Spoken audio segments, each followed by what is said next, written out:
মেয়ে তুমি যতই গুণী হও, তোমার গুণের কদর করার লোক নেই, একদমই নেই। তুমি ডাক্তার হতে পারো, তুমি ইঞ্জিনিয়ার হতে পারো, তুমি সায়েন্টিস্ট হতে পারো, তুমি পাইলট হতে পারো, তুমি জীবনে অনেক অনেক কিছু অ্যাচিভ করতে পারো, কিন্তু তুমি যদি মানসিকভাবে কৃতদাসী না হও, সংসারের প্রতি কৃতদাসত্ব না গ্রহণ করো, তাহলে তোমার গ্রহণযোগ্যতা বলে কিছু নেই। তুমি জিরো। তুমি হিরো থেকে তুমি জিরো। সংসার তোমাকে এই তকমাই দেবে। তাই বলে কি হেরে যাব? একদম না। তাই বলে কি মন মতো কোনো ইচ্ছে কাজ, যে কাজটা আমি করতে পারি সেই কাজটা আমি ছেড়ে দেব? না। জন্মেছি তো শুধু কৃতদাসী হওয়ার জন্য নই, আরো অনেক অনেক কিছু, পৃথিবী জুড়ে অনেক কিছু। শুধু নারী শরীর গ্রহণ করার কারণে দাসত্ব গ্রহণ করব, সেটা তো হতে পারে না। আর এই মানসিকতার মানুষগুলো সংখ্যা একটু বেশি, তো তাতে কি? নারী শক্তি এমন শক্তি, সংখ্যা দিয়ে তাকে, তার শক্তিকে কেউ বা কোনো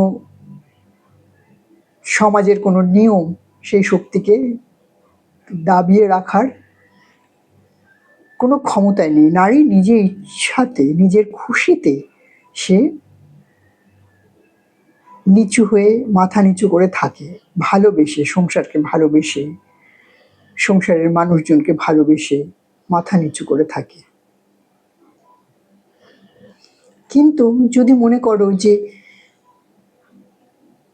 একে কৃতদাস বানিয়ে রাখবো, তাহলেই তোমার সব গন্ডগোল হয়ে যাবে।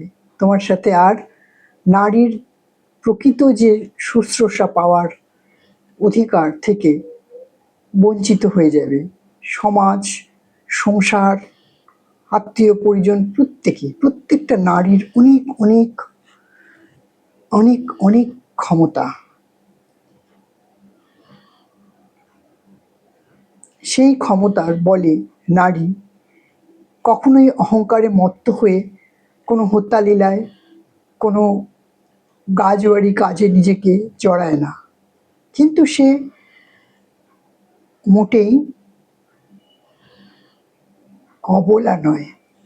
অবলা নারী বলে তাকে ভূষিত করা হয়, তার শক্তিকে ভয় পায়, তার বলকে ভয় পায় বলে তাকে বারবার বলা হয় যে তুমি অবলা, তুমি অবলা, তোমার কোনো ক্ষমতা নেই, তুমি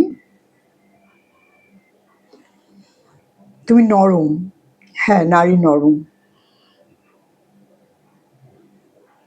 কিন্তু নরম হলে কি হবে? তার শক্তি, সে কখনো মা কালী, কখনো মা দুর্গা, কখনো মা সরস্বতী, তার অনেক অনেক রূপ। কখনো সে কাল ভৈরবী, কখনো সে মা ভৈরবী, তার রূপের শেষ নেই। কখনো সে লক্ষ্মী হয়ে চুপচাপ তোমাদের সকলের যখন যত্ন আত্তি করে, তখন তুমি ভাবো যে লক্ষ্মী মেয়ে অবলা। লক্ষ্মীও অবলা না, লক্ষ্মীও চঞ্চলা, তাকেও ধরে রাখার জন্য যত্ন আত্তির প্রয়োজন। নারী গর্ভধারিণী, তার এত শক্তি, সে একটা প্রাণকে তার প্রাণের, তার শরীরের মধ্যে সঞ্চার করে তাকে পৃথিবীতে আনে।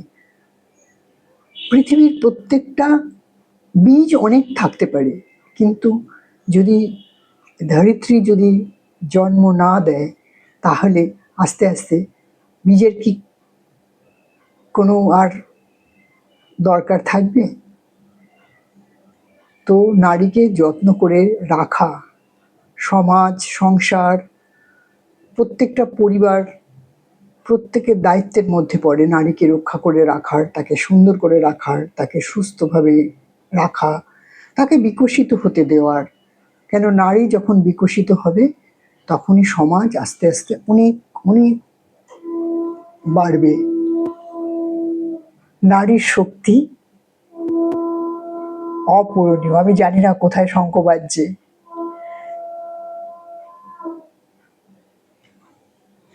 হঠাৎ করে আমার ভিডিওর মধ্যে পাশের বাড়ি থেকে শঙ্খ বেজে উঠল। নারীকে সুন্দর করে রাখতে হবে, আর নারীর থেকে নারীর সমস্ত গুণাবলীগুলো যাতে বিকশিত হয়, এবং সেই বিকশিত হওয়ার ফলে যে উপকার সমাজ সংসার পাবে সেটাকে পরিপূর্ণভাবে নিয়ে নিতে হবে। ভালো থাকবেন। অন্য ভিডিও নিয়ে আবার আসবো। অবশ্যই সাবস্ক্রাইব করবেন।